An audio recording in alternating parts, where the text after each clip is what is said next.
President Trump and governors across America urge citizens to stay in for months. The economy continues to melt down, and the media continue to meditate on the evils of President Trump's press conferences, of all things. I'm Ben Shapiro. This is The Ben Shapiro Show.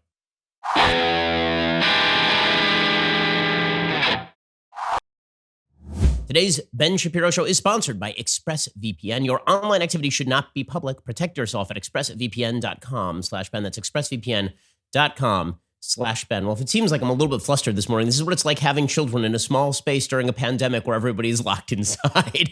I think everybody is feeling me right now who has kids. But even if you don't have kids, look, this is a rough time for the country. It's a rough time for all of us. And people making light of it like, well, you know, it's not like World War II. That's true. It's not like World War II. And honestly, that is one of the difficulties, that during World War II, the external threat was pretty obvious because there were bombs falling from the sky on buildings. And you could join the military, you could go fight back against a material enemy. It's in some ways more psychologically difficult, probably, to be stuck inside when there's so much uncertainty about, if I walk outside, am I just going to die from a thing that is in the air? That doesn't mean that it's tougher than the sacrifices made during World War II. Obviously, people were literally being killed on beaches in World War II. But psychologically, for the average citizen who stayed at home during World War II, I've talked to some old people who remember World War II. This is really rough. This is a rough time, and being told that we are supposed to remain in our homes and shelter in place for an indefinite period of time without even the ability to really sacrifice on behalf of the country, without the ability to take active measures on behalf of the country is, that's a difficult thing. And I think that we're all, trying to muddle our way through. Now, thank God we have the accoutrements of modern life to make that a lot easier. Thank God, we're not in the business of rationing here in the United States. But I think it is fair to say, it's funny. Sometimes you'll hear somebody complain about a minor health problem, and somebody say, well, there are people starving in Asia. And I always thought that's such a dumb response. Like that has not actually alleviated the person suffering in the here and now. Right? It's just comparing it to something that's much worse. It is true. There are situations in human life that have been a lot worse. It is also true. A lot of people are suffering right now, particularly in the economic side. A lot of people are suffering on the psychological side. And to make light of that would be to be foolish. And that, of course, is putting aside all of the incredible human suffering that is going on by the people in the hospitals, the medical professionals who are trying to work through this thing and now being overwhelmed in certain areas of the country, and obviously the people who are suffering from COVID-19. Okay, with all of that said, we're all going to try and get through this together. We will get through this together because there will be an end date. There will be a time when we all go back out. It's going to take a while before we get back to life as normal. I was thinking about this last night. I think it's going to be at least a year before people are going out to mass events, before Disneyland reopens, before theaters reopen, before people start going to basketball and baseball and football games. I would be shocked if the entirety of the NFL and NBA and MLB seasons are not canceled from here on out, simply because in order for people to go out en masse and feel safe, there's going to have to be vaccines developed. The soonest that would happen is probably the beginning of the next year. So it's hard for me to believe that. I think weddings are going to be downscaled. I think that big events are going to be postponed. It's going to be a rough bunch of months, even after we all start going back to work. And by the way, when we do go back to work, I think there's going to be a lot of social distancing. I think a lot of office space is going to go empty as people try and continue to work from home. I think that the idiocy of the government suggesting that face masks was a bad idea. I think that's going to go by the wayside, and everybody's going to be wearing face masks for at least several months here. Now, there are some possible alleviating factors. Obviously, the possibility that this coronavirus flu strain gets killed off during the summer, that the heat tends to drive it down. But in populous areas, that may not be enough. Okay, well, with that said, here are your updates across the globe on the coronavirus levels, the death levels across the world. Right now, there are 810,000 diagnosed cases. We're up to almost 40,000 deaths globally. In the United States, we are up to 163,788 new cases as of this point. There are almost 21,000 new cases identified yesterday. Again, we're going to see these numbers go up until they start to go down simply because we are testing more. And by the way, just a note to the media, if you are going to suggest that America is number one in diagnosed cases on the basis of absolute numbers as opposed to per capita basis, then you also have to acknowledge that President Trump is right when he says we are also doing the most tests of any country, because he's saying that on an absolute basis, not on the basis of per capita. So you have to pick your standard. Either we're going to measure per capita or we're going to measure on an absolute basis, one of the two. We had 558 new deaths in the United States yesterday from coronavirus. It's important to put this in perspective. In the United States, we have approximately 1,500 to 2,000 deaths per day of heart disease and cancer. Those are the two leading killers in the United States. Heart disease kills about 650,000 people a year in the United States. Cancer kills about 600,000 people a year in the United States. So we could see, I mean, the estimates suggest that as we peak, that on a daily level, there will be days when coronavirus kills more people than heart disease and cancer, which is, a hell of a number. We only hope that those numbers only spike for a couple of days or that we never reach those numbers at all. But 558 is a big number. Italy, of course, had 812 deaths yesterday. Spain is now surpassing Italy as the center of the crisis. They had 913 deaths yesterday, even in places that have locked this down better than Italy, Spain, and probably the United States. Germany had 104 deaths yesterday. France had 418 deaths yesterday. It's funny, for all the people who say the U.S. is handling this worse than any other industrialized country, I've yet to see the evidence for that. There are countries that have handled it better than we have, no question, right? South Korea handled it better than we did. Perhaps the Netherlands did, but you're comparing apples and oranges in some of these cases because when I interviewed Dr. Deborah Birx over the weekend, Dr. Birx pointed out with regard to, for example, Sweden, that not a lot of people traveling from Wuhan go to Sweden in the middle of the winter where it gets dark at 2:30 in the afternoon. So that's a very different thing from the United States, where, of course, you have tremendous travel, huge population, a lot of diversity. That is going to change the math a fair bit. So comparing apples to oranges is a bad idea. But even Germany, which had supposedly locked this thing down, saw an increase of almost 4,500 cases yesterday and 104 deaths. France had about 4,000 diagnosed cases and 418 deaths. Iran is lying about their numbers. The UK, which recently went into lockdown, they had about 2,600 new cases and 180 new deaths. On a per capita basis, deaths per 1 million population, the United States is still ranking near the bottom of the rankings in terms of death per 1 million population. Now, that is because we're still at the beginning of this curve. We're not going to look like these numbers by the time this is over because the numbers can only increase from here. Deaths are an absolute number, population's an absolute number. And so as the deaths increase, the proportion is going to increase as well. Right now, the United States, in terms of deaths per 1 million population, we stand at 9. That's as opposed to Italy. Italy has 192 deaths from coronavirus per 1 million of the population. So, we are an order of magnitude times 2, right? Not 2 orders of magnitude, but an order of magnitude, and then multiply that by 2 away from Italy's standing right now. Same sort of deal with Spain. Germany, we're basically on par with Germany at this point. Germany has about as many deaths per 1 million of the population as we do. France is really way more deaths per 1 million of the population. And then the UK has more deaths per million of the population. Again, these are places with smaller populations. The places that seem to have locked it down pretty well with small populations, Israel has locked it down pretty well with a small population. Canada has locked it down pretty well so far with a fairly small population. But Sweden has more deaths per 1 million of the population than we do. So for all the people saying the United States is doing an awful, terrible, no good, very bad job with this, there are things that we could do better, but let's not pretend that we are up there with Italy and Spain yet, because we just are not. That is not where the facts lie. Okay, we're going to get to more of this analysis in just 1 second. More facts, more news. And the media, I think there's a comfort right now to people reverting to partisan priors. It makes you feel like the world is half normal when you can just go on Twitter and rail at people about stupid crap. But the reality is the world is not normal, and we need to put some of this nonsense aside for just 5 seconds would be really nice. Because frankly, I'm tired of it. You're tired of it. I was tired of it before all this happened. I think you were tired of it before all this stuff happened. The fighting over stupid garbage every single day. I'm really tired of it when, I have to worry about the health of my children and my parents. And I think that most people feel the same way. And the media definitely exacerbate that. President Trump doesn't bring the temperature down, but the media definitely exacerbate that. We'll show you how in just a few minutes. First, let's talk about the reality of the situation, which is it's very nice to know who's stepping on your property at this point, right? We're all kind of paranoid about who's going to set foot on our property. When someone rings the doorbell, you want to know who that is. This is why you should have ring.com. And in cities across the nation, there are mayors who have been releasing people from local jails. Crime rates are undoubtedly going to go up, as we're going to discuss in a little while here.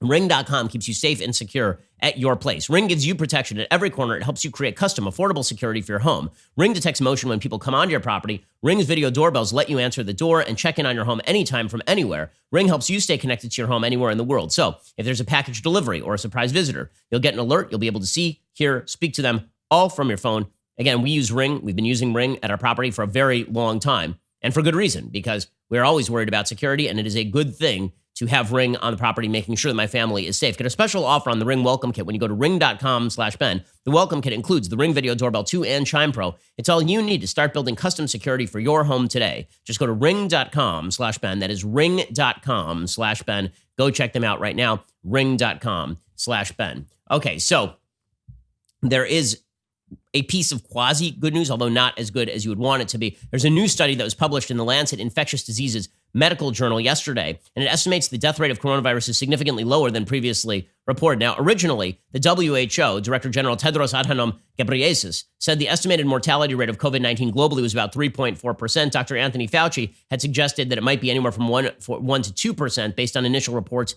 out of other countries. He said that in the first week of March. But we are now seeing a report from Lancet estimating that the 1% fatality rate is probably too high. A more accurate estimation of the percent of people who will die from complications from the virus, according to researchers, is about 0.66. Now, before we all start getting excited, 0.66 is still 6 times deadlier, almost 7 times deadlier than the average seasonal flu. CNN explains when undetected infections aren't taken into account, the Lancet study found the coronavirus death rate was 1.38%, which is more consistent with earlier reports. But again, one of the big problems here when you're calculating the fatality rate is the denominator. And as we now know, a lot of people are lying about the denominator in these particular cases. We don't know how many unsymptomatic cases there are out there. The estimates have been anywhere from, for every person who has symptoms, 5 to 10 people may not have symptoms. We have no idea how transmissible it is because there's a new report today suggesting this thing may be passable through air. Again, take all these sort of new reports with a grain of salt because we just don't know. That hasn't been confirmed yet. Okay, with all of that said, the lockdowns have now become policy across the United States. We are seeing 3/4 of the American population locked in place for the most part. According to the New York Times, we are seeing, out of every 4 Americans, 3 have restrictions on movement at this point, which is a lot of Americans locked in place.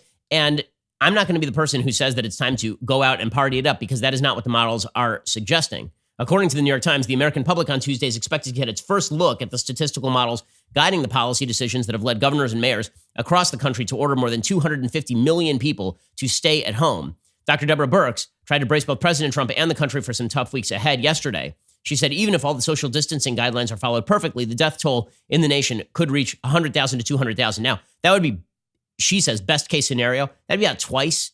On the low end, that would be about twice what we lose every year from the seasonal flu. As I say, we lose about 650,000 people a year from heart disease in the United States, another 600,000 people from cancer. That would be really dangerous. The problem is that if we release everybody into the wild, the theory goes, it's not going to be 100 or 200,000 dead. It could be 1 million dead, right? Which would easily make this the leading cause of death in the United States, and it would keep recurring year after year until there is some sort of vaccination or herd immunity.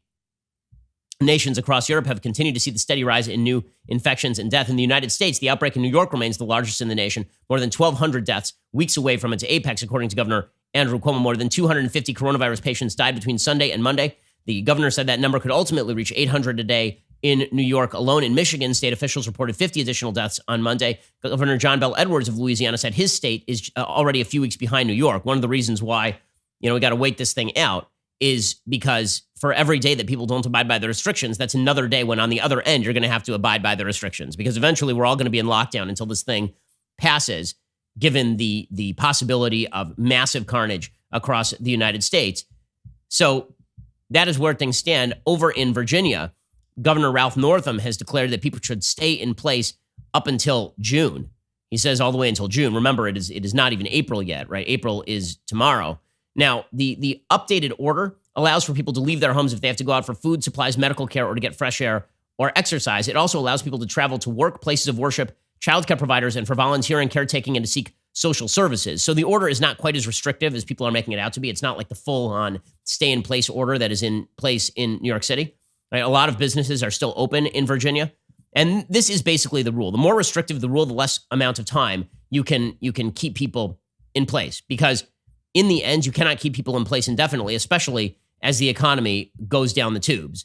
And as we're going to see, there's some pretty significant ramifications to the economy going down the tubes. Now, last week, if you mentioned this, and this was very bad, you weren't supposed to talk about this because this was undermining the work of trying to get people to stay at home. But if you look over at Italy, it is pretty obvious that people cannot stay indoors indefinitely. Italy is now risking the possibility of riots, according to Bloomberg, as Prime Minister Giuseppe Conte fights to hold Italian society together through a crippling nationwide lockdown. The depressed South is turning into a powder keg. Police have been deployed on the streets of Sicily's capital, Palermo, amid reports that gangs are using social media to plot attacks on stores. A bankrupt ferry company halted service to Palermo, including vital supplies of food and medicine. As the state creaks under the strain of the coronavirus pandemic, officials worry the mafia may be preparing to step in. Now, Italy has always been a place with a thriving black market. Estimates suggest that perhaps half of Italy's economy, thanks to high tax rates and low ability to govern, is in the black market. So it is not a great shock that the breakdown of the system has caused the criminal syndicates to step in. But with that said, the longer you see states locking down, the more that strain there's going to be on supply chains, because who exactly is going to pay for the groceries? Who's going to make sure people keep going back to work? Normally the market does all of those things. But when the market has been forcibly suspended by government, what you start to see is people saying, okay, I'm not going to do this anymore. Like, what happens if the food doesn't get delivered on time? What happens if the rent check doesn't come on time? Right? We're going to start to see that sort of unrest in the United States too, if this thing goes on long enough. So that's why it's imperative that we all lock down, like do it right now, lower that curve, ramp up production as fast as possible. And hopefully we can all start getting this economy moving again to forestall the kind of activity we are seeing in Italy. Hopefully we can do all of that faster rather than slower so that we can not see riots in the streets and violence in the streets the way that Italy is apparently going to see pretty soon. These are unthinkable things that we're talking about, but they are not so unthinkable that we shouldn't be talking about them, given the fact that in the past, in United States history, when we have had depressions like this, there's been significant civil unrest. People tend to forget this about the Great Depression. There was an entire March on Washington by veterans, and that March on Washington was utilized by FDR in the 1932 election as sort of a baton to wield against Herbert Hoover. But it actually got fairly dangerous. I mean, there was serious concern that there was going to be like an armed insurrection in Washington, D.C. in 1932. So, there is this is all stuff that we should be keeping our eye on, and it should be an impetus for all of us to do what we can to flatten that curve so we can all get back to work ASAP. The economy actually matters. It's a real thing to real people. We're going to get into more of this in just 1 second.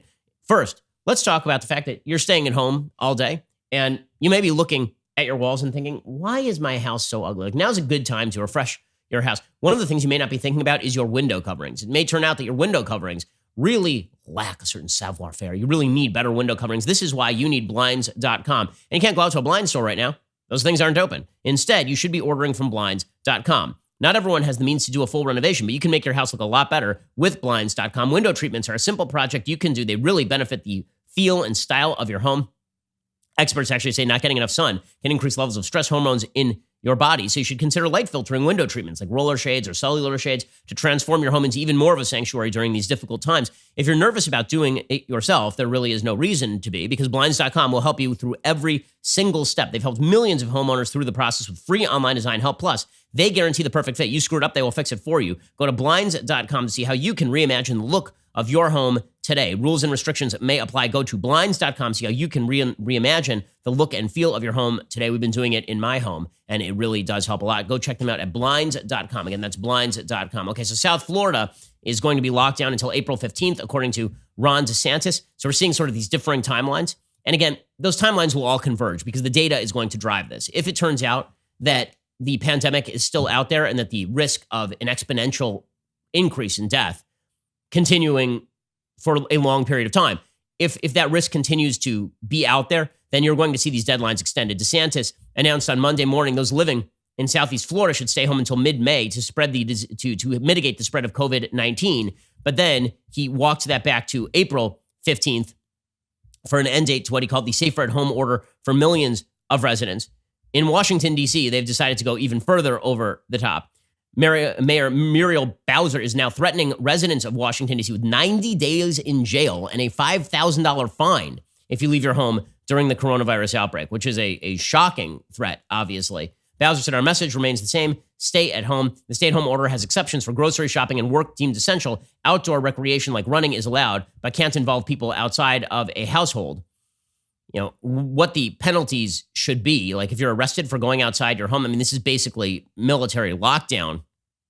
This is, that's over the top. I mean, I don't, right now you're letting criminals out of prison. So I'm confused as to how you exactly expect to enforce a lockdown order like this. We're just arresting people en masse on the streets of Washington, D.C. Well, in some better news, in some better news, we are in fact ramping up production of the machinery necessary in order to keep that curve beneath the available level of medical supply. According to Mike Colias at the Wall Street Journal, when President Trump last week criticized General Motors' effort to produce ventilators, GM executives were flabbergasted because they'd already begun collaborating with a ventilator company a couple of weeks earlier. It had mobilized more than 1,000 employees, nearly 100 auto suppliers to start making the machines. We won't let it deter us, said GM Global Manufacturing Chief Gerald Johnson. Every ventilator is a life. From GM's account, since mid-March, they have been ramping up their ability to do ventilators.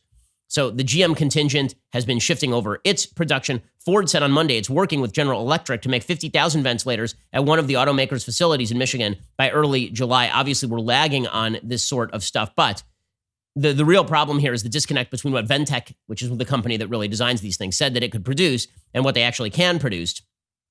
Ventec had provided a range of possibilities for monthly production of ventilators, one as high as 20,000 a month. Each scenario required a gradual increase for the GM operation to get up and running. The Trump administration was under the impression it could move to full production faster.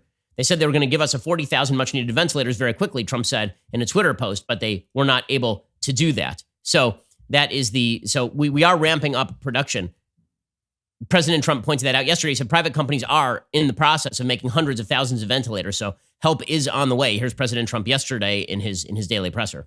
So we have 10,000. We kept them for this very specific purpose.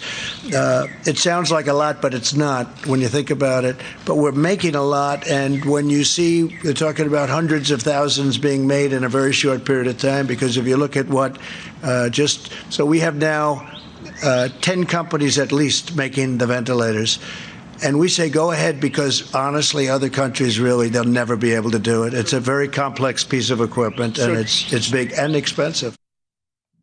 Okay, so we are ramping up production. That is the good news. Now, the question is, how well is all of this going to work? There's an editorial from the Wall Street Journal today talking about all of this. They say the good news is that the fatality forecast that's being put forward by the administration, 100,000 to 200,000 deaths, is much lower than the 2.2 million the president suggested as a worst case. That figure, of course, comes not courtesy of the president. That figure comes from Great Britain, the Imperial College study that has been so widely cited. Estimates could still shift significantly, says the Wall Street Journal. The Murray Group plans to update its model as more data flow in from states and other countries. The Murray model is the one that is coming from University of Washington's Institute for Health Metrics and Evaluation.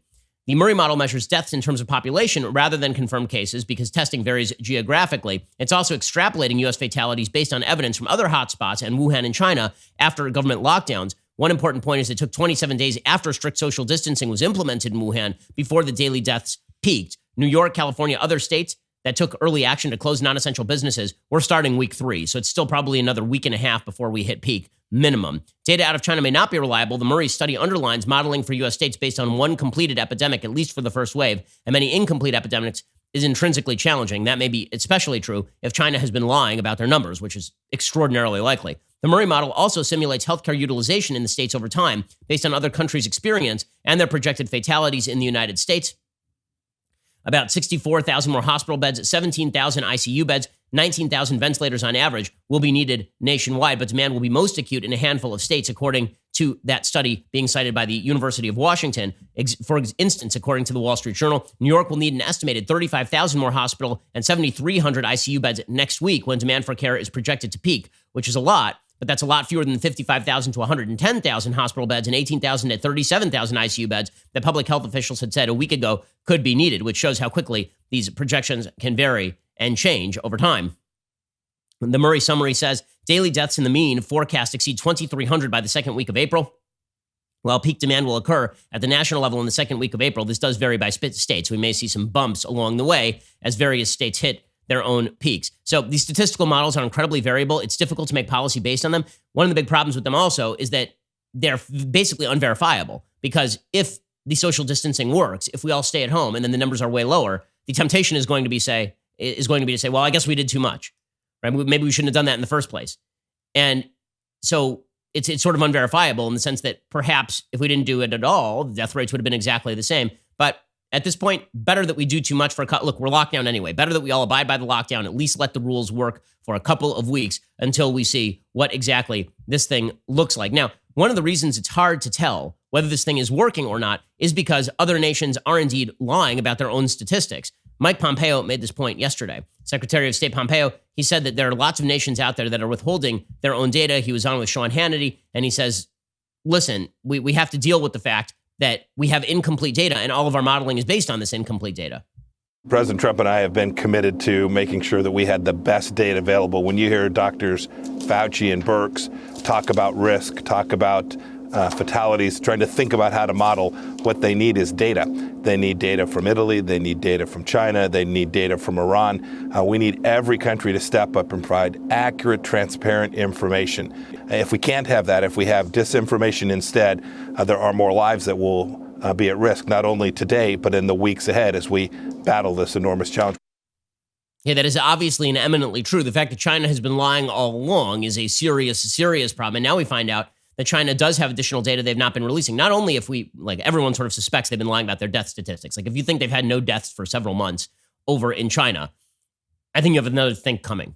I mean, there was information we read from Radio Free Asia yesterday suggesting there may have been up to 40,000 deaths in Wuhan, which would obviously radically shift all of the modeling that is happening. It would look a lot closer to Italy than it would look to South Korea, China. But with that said, China apparently has been hiding other statistics as well. According to the Wall Street Journal, China, when they counted their infected population, they excluded infected people with no symptoms. This actually would lower the fatality rate in China. So the original statistics that were being handed out by the WHO were incredibly skewed. This we already know. And it turns out that China might have been just lying about all of this. China said that more than 1,500 people who were infected with the new coronavirus but haven't shown symptoms were excluded from its national tally of confirmed cases as questions arise about its accounting of the infectious disease that burst into a worldwide pandemic, according to the Wall Street Journal. Public concerns about the risk of infections by asymptomatic carriers have grown in recent weeks as China begins to relax its cordon around Wuhan, a city where the virus was first identified. Now, if China thinks there are only 1,500 people infected with coronavirus with no symptoms who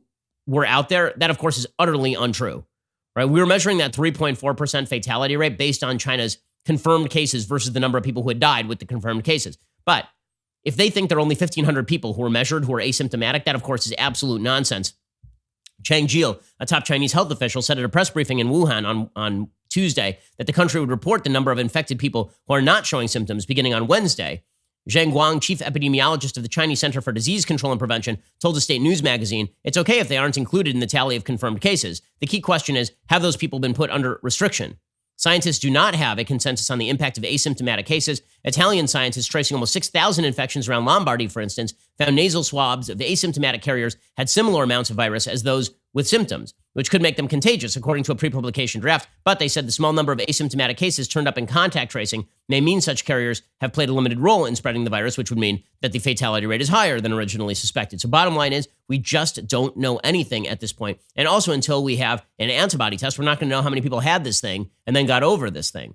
We're just not going to know. One of the things that makes this also extremely difficult is because of lack of testing and because nobody wants to go to get tested unless you absolutely have to get tested. There are a lot of cases of the flu that are out there that people probably think is coronavirus and that is not. Like a couple of weeks ago, my son came down with a fever. Okay, we were all freaked out about it. He had a fever. It was like for 4 days. It was a low-grade fever. He wasn't feeling good. And we went in and we got him a test. It took them 2 weeks to get us the results. We literally just got the results. And he was negative for coronavirus. Now, given what is out there, we thought, okay, well, there's a possibility that he has coronavirus, but he did not have coronavirus. It's a seasonal thing. Lots of flu cases out there right now. And this is bollocksing up a lot of the data. As we're going to see, New York has started to assess whether the social distancing measures are actually lowering the curve. One of the things they're using is temperature numbers lowering. Well, there's a problem with that, which is temperature numbers. My son popped a fever. He didn't have coronavirus in the first place. That's a big confound. But it is certainly true, as Mike Pompeo says, that without complete information, it's going to be extraordinarily difficult for us to tell what the hell is going on. And here, we need to point out that the World Health Organization is a garbage heap. They're just awful at their jobs, the World Health Organization. Not only did they buy China's lie originally that there was no human-to-human transmission, not only did they wildly overrate the fatality rate because of Chinese misinformation, not only were the heads of the WHO hanging up on reporters in Hong Kong who were asking about the Chinese government, but it now turns out that the World Health Organization has basically become a tool of Hong Kong. The World Health Organization has done nothing about the Chinese government apparently reopening their wet markets. They're reopening the wet markets. Again, it is neither racist nor culturally insensitive to point out that eating the frickin' bats is a terrible idea and that these wet markets have now been responsible for both SARS and this particular disease. And that, frankly, you should not be allowing wet markets, which have externalities, to be open in any, like, it's amazing to me. I will say this. It is amazing to me. I said this on an earlier podcast and people sort of went nuts, at least on the hardcore left who have lost their complete ever-loving minds. I don't understand. If you're an animal rights lover, why exactly are you resisting my call for shutting the wet markets, which are some of the most brutal, vicious places on earth? They're truly awful. I mean, you're talking about the killing of exotic animals for meat. And in many cases, they're not killed. They're eaten while they're alive in some cases. I mean, it's just like, it's horrific. It's horrific in the ultimate. Stephen Miller, not the one from the administration, the columnist Stephen Miller over at Twitter, Red Steez, he has a piece in the American Spectator talking about this. He says, the World Health Organization is not just standing by and letting this happen. They're even running interference for China. During an interview this weekend with Hong Kong's RTHK News, Dr. Bruce Aylward blanked questions about Taiwan's membership of the World Health Organization. Taiwan is excluded from the WHO thanks to China, who backed current WHO Director General Tedros Adhanom. At first, Aylward awkwardly pretended not to hear the question. We played this tape yesterday, and then he abruptly ended the call. Shortly after the video call went viral on Twitter, Aylward's name was scrubbed from the WHO website. Taiwan's foreign minister said the WHO should set politics aside in dealing with the pandemic, but the WHO has been nothing but political throughout the COVID-19 outbreak. Okay, there's going to have to be some real changes in how we deal with international institutions like the WHO in the aftermath of all of this. So, with all of this said, is this working? Well, we have some evidence that it is, and we have some evidence that things are still going to get really bad, even if it is. And then we're going to get to the economic news. We'll get to all of that in just a second. First, you have to go over to dailywire.com and subscribe. Go check us out right now over there. If you haven't had a chance to hang out with us over at All Access Live, you're missing out. It's a lot of fun. People have been hanging out with us over there. We had like 5,000 different questions yesterday on the All Access Live that I did. I'm doing it maybe twice a week at 5 p.m. Pacific. I've been doing it twice a week at 5 p.m. Pacific, 8 p.m. Eastern. But our other hosts, people like Matt Walsh and Michael Knowles and Jeremy Boring and Andrew Cliven, we've all been hanging out with you at night just so we can get that sense of community again, because this is a very lonely and difficult time, obviously a very scary time. And so it's imperative that we have these sorts of get-togethers. I think people have been really enjoying them, really getting a kick out of them. Right now, all of our members, not just the All Access members, get access during this pandemic. After the pandemic's over, then we'll restrict it probably to All Access members. But go get your membership right now. You can get all the goodies. The show is intended for the All Access members again during the national emergency, during the pandemic. We've opened it up for all of our members, so check us out over at dailywire.com. Not an expensive proposition. If you're around at 8 p.m. Eastern, 5 p.m. Pacific tonight, you can join Michael Knowles over on All Access Live and watch him play the ukulele and sit around in his kimono or whatever it is that Michael does every day. I have no idea what Michael does. Honestly, I don't know what he does on a daily basis, let alone during a pandemic. But you can go check that out over at dailywire.com. You're listening to the largest, fastest growing conservative podcast and radio show in the nation.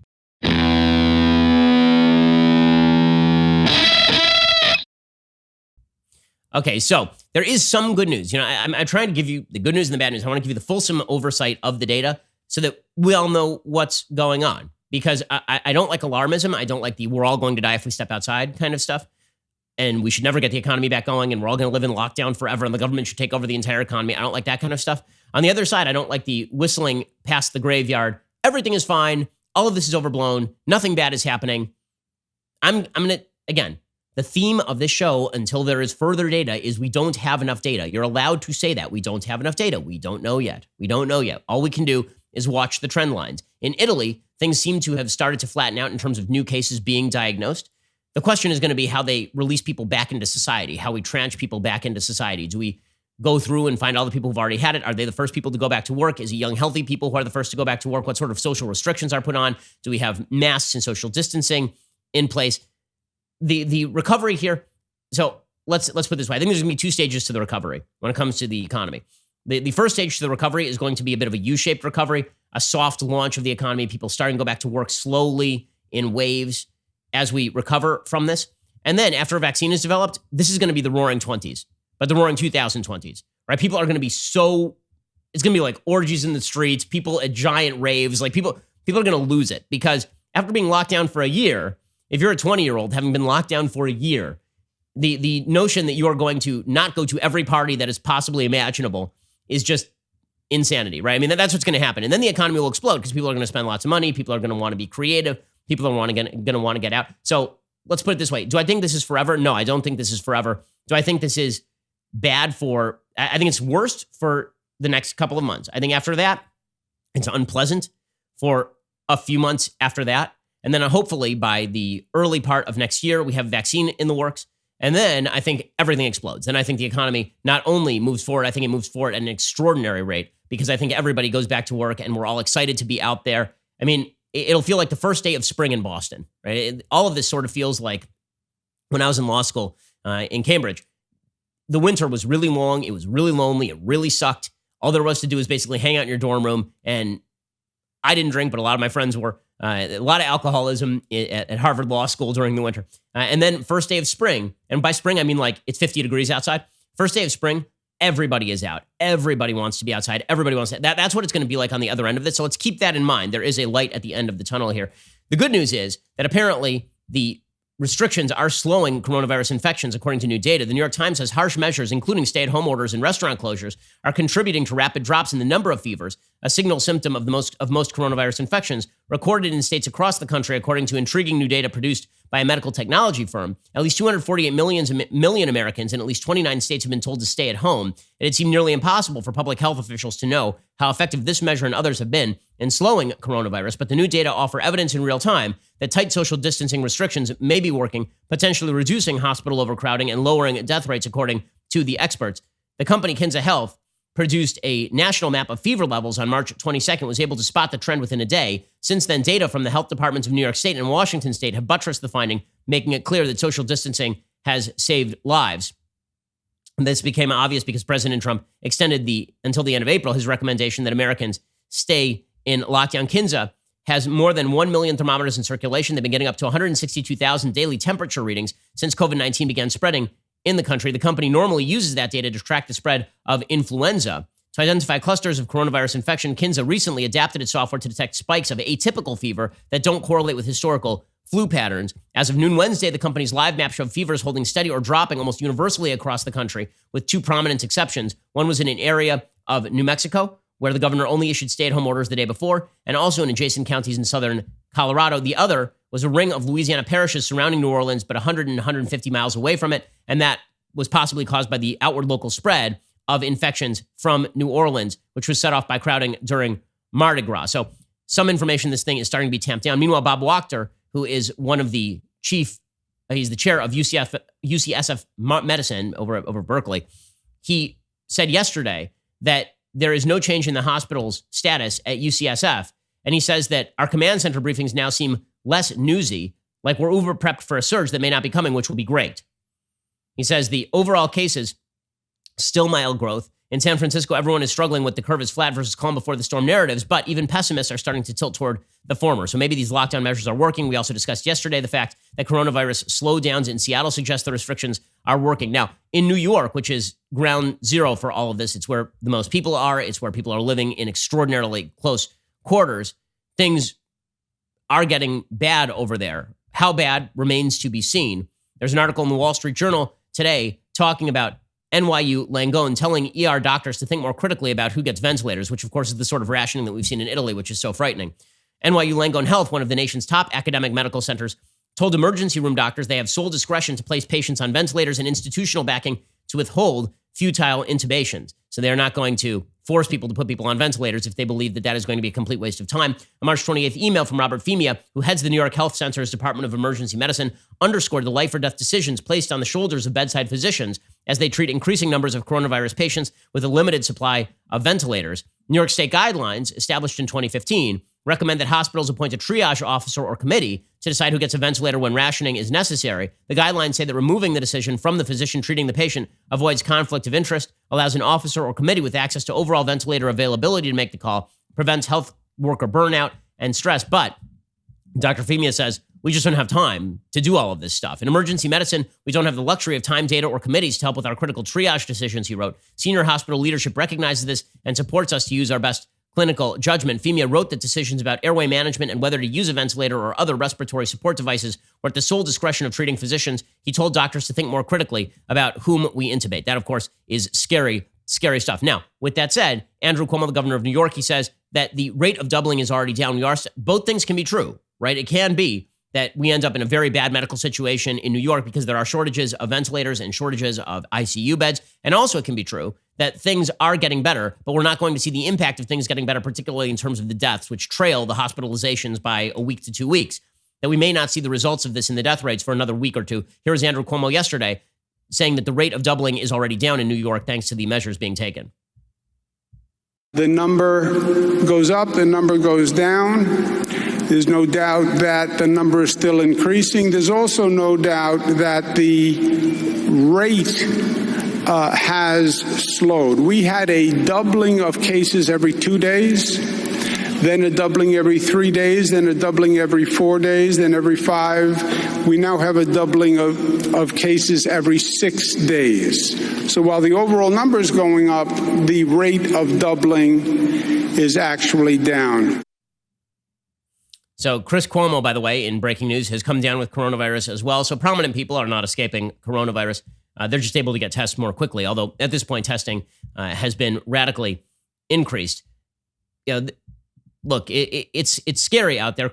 Andrew Cuomo, yesterday, he basically was pleading for healthcare workers to come out. Again, I can't say it enough. The people who are going out in the midst of this epidemic, this pandemic, and are risking their lives, seriously risking their lives to take care of people, those are the people storming the beaches in Normandy. I mean, this is heroism. If you're watching the respiratory therapists, the nurses, the doctors, the people who are on the front lines of this thing, going out and doing this thing, nothing but admiration for those people. They honestly, congressional medals of honor for all of them when this is over, like mass congressional medal of honor, because it's you're putting your life at risk doing this sort of thing. I mean, we've seen reports from other countries that 25% of healthcare workers are coming down with this because you're in close proximity with people who have this incredibly transmissible virus. Here's Andrew Cuomo pleading for healthcare workers yesterday. By the way, about 80,000 people in New York State have responded, which is just incredible. I mean, what a country this is. Here is Andrew Cuomo. As governor of New York, I am asking healthcare professionals across the country, if you don't have a healthcare crisis in your community, please come help us in New York now. We need relief. We need relief for nurses who are working 12-hour shifts, one after the other. We need relief for doctors. We need relief for attendants. So if you're not busy, come help us, please, and we will return the favor. So that call did not go unheeded, and healthcare workers have been stepping forward. Now, obviously, there's an enormous amount of economic fallout from all of this as well. The estimates from the Federal Reserve is that coronavirus job losses could total 47 million. 47 million, which is just an insane number. The Fed estimates unemployment rate may hit 32%. Now, again, we can all hope and pray this is short term. It will be short term because we're not all going to remain in lockdown forever. But 32% unemployment. I mean, those are levels that not even the Great Depression reached. I mean, these are insane levels of unemployment. Of course, that was caused by bad government action, bad government policy. This is being caused by the forcible lockdown of the entire global economy, which will be alleviated as coronavirus itself wanes. But I mean, these are nightmare scenario numbers. The projections are much worse than St. Louis Fed President James Bullard's much publicized estimate of 30%, according to CNBC. They reflect the high nature of at-risk jobs that ultimately could be lost due to a government-induced economic freeze aimed at halting the coronavirus spread. St. Louis Fed economist Miguel Faria y Castro wrote, "These are very large numbers by historical standards. This is a rather unique shock, unlike any other experienced by the U.S. economy in the last 100 years. Now, this does not account for workers who may drop out of the labor force, which brings down the headline unemployment rate. They do not estimate the impact of recently passed government stimulus, which will extend unemployment benefits and subsidize companies for not cutting staff. But we are estimating that by the end of the week, another almost 3 million people will join the unemployment lines." Now, people are going to receive unemployment. That was in the new $2 trillion stimulus bill. People are going to be receiving unemployment that basically amounts to, obviously, the $1,200 check per month, but they're also going to be receiving unemployment benefits that fill in most of what people were making is what was in that bill when you file for unemployment for the next 4 months. Most people are not going to be receiving a check until mid-April. So April to May, May to June, June to July, July to August. So you could be receiving checks up through August, according to current estimates. Hopefully, the goal is by the time we get to June and July, people are starting to hire back. We are seeing massive furloughs over at Macy's and Gap. Now, we here at the Daily Wire, we're trying to make sure that everybody stays employed. Everybody in every company is working to make sure that they don't have to lay off workers. Macy, Gap, other retailers are furloughing tens of thousands of employees beginning this week. The furloughs add to the swelling ranks of the unemployed and the economic damage resulting from coronavirus, which has now infected more than 150,000 people, according to the Wall Street Journal. The federal rescue package provides direct payments to individuals, enhanced unemployment benefits, and loans for small employers that keep people on their payrolls. Macy's closed its stores March 17th. Macy's employs roughly 125,000 people. They said the majority of those employees will be furloughed. They'll still have access to the company health benefits.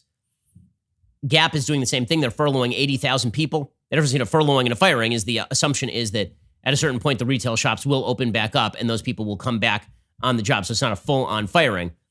In the midst of all of this, there is some talk of economic turmoil, and that is going to be exacerbated by the length of this thing. This is one of the reasons it's not a matter of small priority to ensure that the economy gets back on track. It is a matter of top priority to make sure that we don't have an epidemic that kills a couple million people. But the economy is definitely a priority here. It must be a priority because we're already starting to see signs that this is going to be unworkable and faster than we thought it was going to be. So President Trump yesterday said that the economy comes second to saving lives. Of course, this is true. Here's President Trump yesterday. It's so bad for the economy, but the economy is number 2 on my list. First, I want to save a lot of lives. We're going to get the economy back. I think the economy is going to come back very fast. Steve's just asking about the economy. What's it like? We basically shut down our country. And we did that in order to keep people separated, keep people apart. They're not working in offices. They're not in airplanes together. You know, we really shut it down. Okay, well, again, those priorities are in order, but let's not pretend there are not downside costs to every day that we are out of work. I'll give you an example. The Whole Foods employees are now staging a nationwide sick out. So right now, there are literally millions of people who are dependent on Whole Foods. Why? Because Amazon Fresh is Whole Foods, right? Amazon owns Whole Foods. So when Whole Foods workers storm out, it's not just you're losing your organic kale. You're losing your ability to actually obtain many of the supplies that you need. If you're an older person and you're ordering stuff online to be left at your door, you could be utterly screwed by this. And this, I'm sorry, but this is not a time for you to strike for better pay. This is not a time for you to strike for better pay. Because in a normal economy, you know what the company would do? They would just fire all y'all, and they would just hire all the people who are newly unemployed. That's exactly what would go on in a normal time. This is not a normal time. Okay, but by the way, this is not a conservative versus liberal thing. Okay, back in the early 1950s, there was a point where President Harry Truman tried to nationalize the steel industry because of striking workers. Okay, the fact is that striking in a time of pandemic, not because of bad worker pay, but because you just want more money. I'm sorry, everyone else lost their job. Everyone else lost their damn job. Okay, like if I were Amazon and I had the capacity, I'd fire everybody who strikes right now and I'd bring in workers who are willing to work. I would, because it's unconscionable. The reason I say it's unconscionable is not only are you depriving people of the supply lines that are keeping the country running right now, not only that, but Amazon offered you additional benefits already. This is not you're striking because Amazon's forcing you to go to work. On March 31st, today, Whole Foods employees are going to call in sick to demand paid leave for all workers who stay home or self-quarantine during the crisis, free coronavirus testing for all employees, hazard pay, here's the big one, hazard pay of double the current hourly wage for employees who show up to work during the pandemic. You want your pay doubled just for showing up to work while everyone else in the country is out of work? I'm sorry, no. Okay, and by the way, the actual thing that Whole Foods has done, Whole Foods, buried in this article from Vice, has increased hourly pay for its workers already by $2 an hour in the midst of all this. They've offered to provide 2 weeks of paid sick leave to workers who test positive for COVID-19 and said it would not penalize workers for calling out sick. So they're already saying we're not going to penalize you. We're not going to fire you if you call out sick. But you need to go get a test because we don't just want people staying home without getting a test, which is perfectly reasonable because you need the supply chains working. A Whole Foods worker in Chicago, organizer of the sick out, who wished to remain anonymous because they feared retaliation. They should be fired outright. The most obvious demand we have is for an increase in hazard pay. We're asking for double pay. Double pay.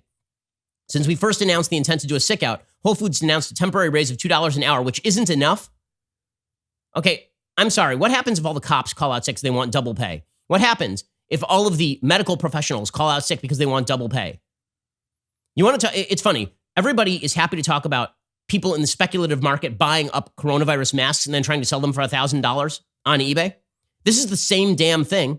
You're asking for double pay in the midst of a pandemic because you know that those employees are necessary in order to make sure that the old people get their food. Okay, that person should be fired outright. Fired outright. And then there's talk. I mean, things are going to get ugly. Then there's talk about rent strikes. Okay, so people are talking about not just not paying their rent, which has been alleviated, right? I mean, people are not like, people are already saying that we're going to basically delay your rent. They will owe rent later, which is perfectly reasonable because the property owner is saying they're extending you a zero interest loan effectively, right? They're saying we're not going to evict you. There are no eviction orders that are already in place across the country. Some tenants are vowing to go on a rent strike until the coronavirus pandemic subsides, meaning they don't want to pay their rent ever for the pleasure of living in their house. Okay, this is like saying that you should get free food from the grocery store for the next 3 months. That's not the way this works. Okay, we can float you a check to cover your rent, but people do need to get paid for your use of their resources. Okay, and as things get worse here, as this goes on, there's going to be more and more demand that you just get stuff for free, that you not actually have to pay stuff on the other end. Again, no one should be evicted during this thing. You lost your job because the government said you had to lose your job. You lost your income stream because the government said you had to lose your income stream. But that does not mean that on the back end, you shouldn't have to pay for the resources that you are using right now, or that the government shouldn't be filling that in right now. You want to make sure that nobody's ever able to rent an apartment again. Definitely go forward with a rent strike. You want to make sure that no new development is ever had in the country? Make sure you go forward with a rent strike and you have nationalization of housing. Strike advocates are saying that tenants can't pay rent if they can't earn a living. Let's cancel rent for 90 days. Again, I'm not saying that you should have to sign a check for your rent. Nobody's getting evicted right now. I'm saying on the back end, of course, you should be charged for rent. You are using the resource, are you not? This is like saying that we should force everybody to go to work without getting paid for the next 90 days because of the pandemic. Use of resources costs money. Things are going to get so ugly. They're going to get so ugly if this continues for a long period of time. Truly ugly. Right now, I mean, there was pictures yesterday over at this Pennsylvania food bank. And I mean, just unbelievable pictures of cars waiting in line at this Pennsylvania food bank because people don't have jobs, because they don't have money right now. That money should come in, we hope, via the federal government over the next 2-3 weeks. But I mean, just astonishing pictures of thousands of people in line waiting to get canned goods from a food bank. This is stuff I never thought I would see in America, and it better alleviate as fast as possible, or things are going to get supremely ugly.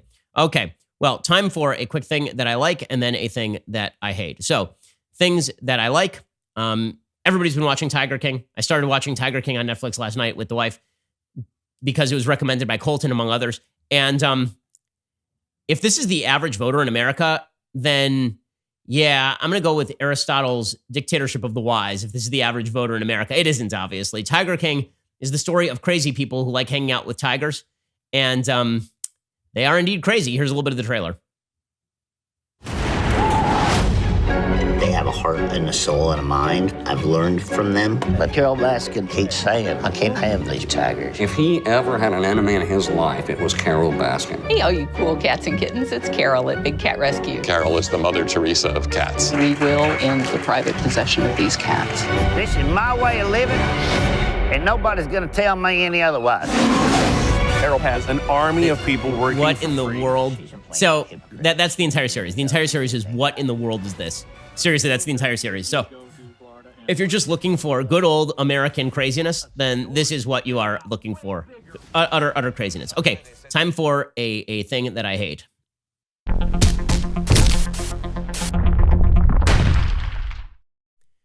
All right, so as I've been saying, we live in a time where we should be able to come to some bipartisan consensus.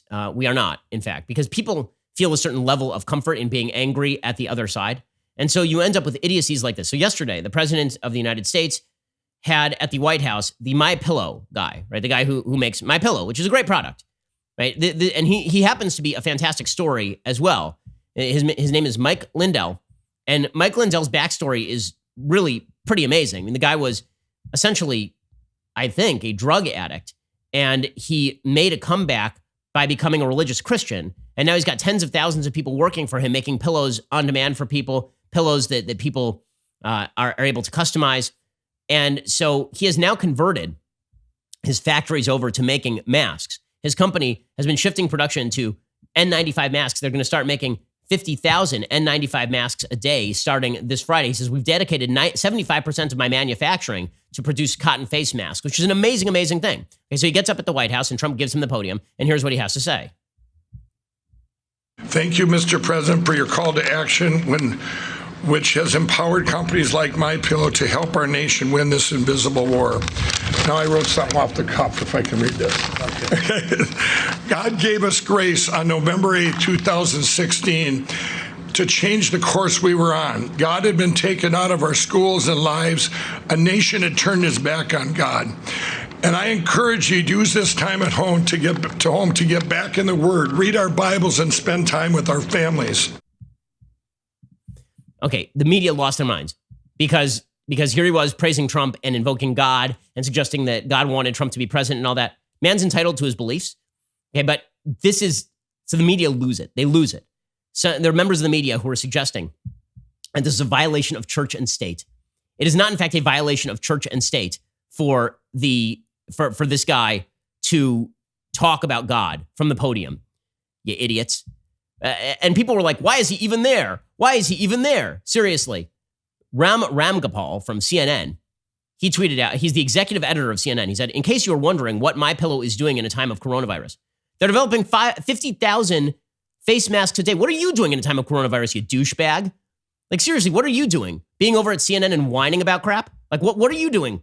How many face masks are you providing? Okay, you do the same thing, CNN guy, that I do for a living. The difference is I'm not going to look anybody in the face and yell at them for getting a White House credit line after devoting their entire production resources to developing the medical resources we need. Like, how much of a douchebag do you have to be for your priority to be, why is that guy even speaking at the White House? He's being nice to Trump. Why is he even there? Because he develops face masks. What do you do for a living, aside from write crap chyrons over at CNN? Ali Velshi over at MSNBC, he did the same thing. He says, Trump just called the MyPillow guy up to the podium in the Rose Garden. You cannot make this stuff up. What are you doing, Ali Velshi, over at CNBC of MSNBC? Like, what? How many face masks you in the back room over there with your sewing machine, are you? Making those face masks? You in the back room putting together ventilators? Newsweek columnist Seth Abramson, who's just the worst, he tweeted out, Dear Trumpist, this is why media doesn't want to cover your God Emperor's coronavirus rallies, because the GD, MyPillow CEO, was holding forth on the lectern on a day that 500 Americans died and 20,000 got sick from the virus. The briefing was intended to focus on. And what have you been doing? Seth Abramson, Scott Dworkin, who's deputy director of the 2009 Presidential Inaugural Committee and 2012 DNC, he said, now Trump is having MyPillow guy speak. This is absurd. Hashtag stop airing Trump. Joy Reid of MSNBC, who when she's not busy writing homophobic posts that she pretends somebody else wrote, not a prank, okay, perfect, everything is fine. Over the Sam Stein of the Daily Beast, I'm a proponent of TV carrying Trump's presser, but allowing corporations to use them as advertising platforms seems like the exact opposite of news. How are you this blind? How are you this blind that your top priority is, how dare this guy mention God and praise Trump? He's developing tens of thousands of masks. That's the priority you do. Like, seriously, what the hell is wrong with you people? What the hell is wrong with you people? You say, why won't, your entire priority is Trump is not getting the medical resources to the people on time. This guy is going out of his way to convert his entire factories to produce medical resources. And your chief takeaway is he's being nice to Trump, so he's bad man. He's bad man. Meanwhile, members of the media continue to stump for Trump's pressers to be canceled on TV. Because very bad that Trump should be like, look, you're fact checking him. We all know it. Right? I mean, first of all, the worst thing that could happen for members of the media is for Trump's pressers to stop being aired. What would they do the rest of the day? Actually report on the news? Like, instead, they wouldn't be able to fulminate and pretend righteous indignation. Don Lemon last night over on CNN is like, why are we even taking Trump's pressers? Well, because a lot of newsworthy stuff is happening at the Trump pressers. Okay, Dr. Birx is speaking there. Dr. Fauci is speaking there. And yes, it's newsworthy when a self-made millionaire in the United States with tens of thousands of employees converts his dozens of factories over to making masks. That happens to be a newsworthy thing, even if you don't like the fact that he's a religious Christian who likes Trump, you idiots. Here's Don Lemon on CNN making a fool of himself. I'm not actually sure, if you want to be honest, that we should carry that live. I think we should run snippets. I think we should do it afterwards and get the pertinent points to the American people, because he's never, ever going to tell you the truth. It's obvious. It's transparent to me. This has become, those press briefings have become his new apprentice. They've become his new rallies. And he treats the press and the media as if he's talking to the people in his rallies. It's the same thing. It's no different. It's just that the audience is not there. Okay, you just don't like that he's president. I get it. I get that you hate Trump and you hate that he's president and you don't like how he talks and all of that. I have some problems with how he talks too. Guess what? He's the president of the United States. You know who I didn't like how he talked also? In a different way? Barack Obama, who is just much more subtle at telling lies and self-glorying.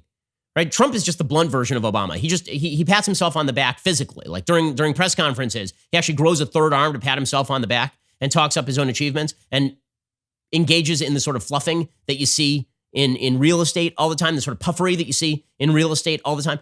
Okay, I get that you hate that. He's also the president, and it's newsworthy what he says. And if it's not newsworthy, then stop covering him altogether. Idiots. Okay, and then Chris Hayes does the same thing over on MSNBC. Why are we even taking Trump's pressers? He's the president of the United States. Why do I have to explain this to you? It's more interesting to hear what former Obama staffers have to say on MSNBC, Chris Hayes.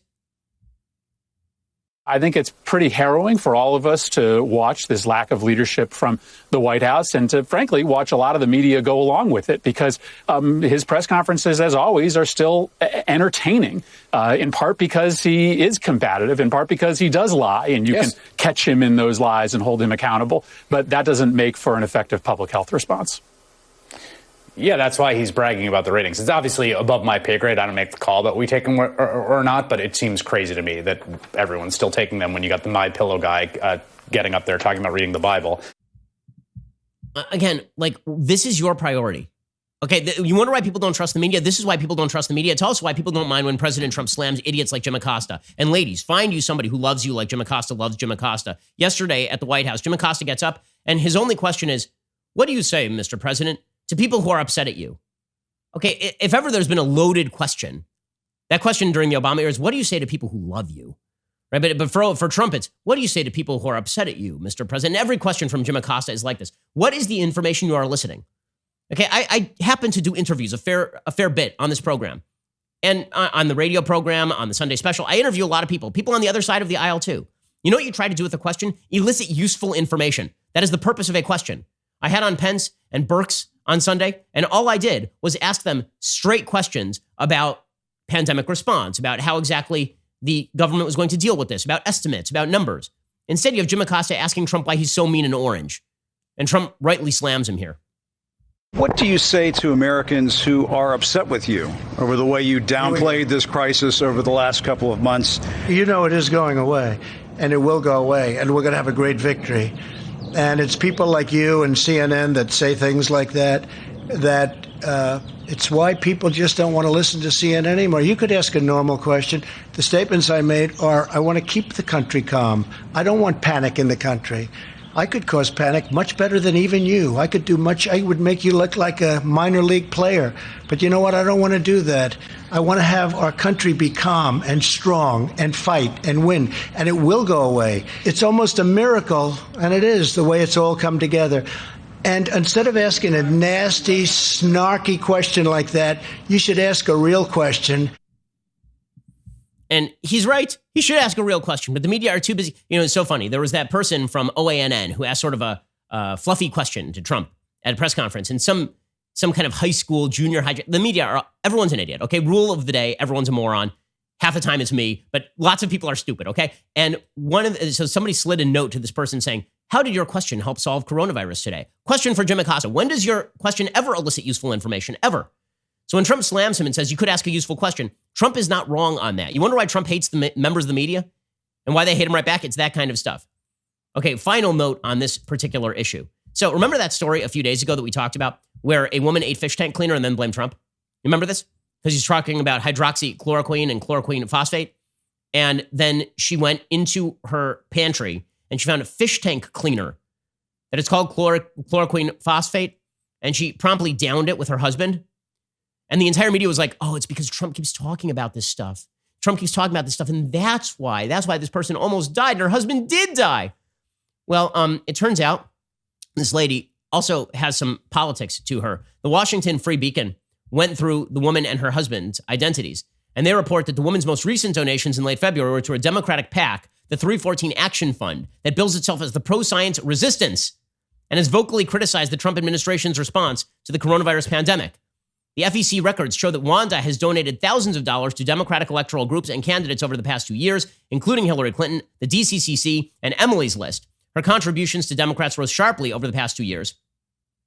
Her first recorded political donation was $150 to Hillary Clinton in 2016. The next year, she gave $550 to the DCCC. Since 2008, she's contributed approximately $6,000 to Democratic electoral groups. Wanda told the Free Beacon, we weren't big supporters of Trump, but we did see they were using it in China and stuff, and we just made a horrible, tragic mistake. It was stupid. It was horrible. We never should have done it. It's done now. Now I've lost my husband. My whole life was my husband. We didn't think it would kill us. We thought, if anything, it would help us because that's what we'd been hearing on the news.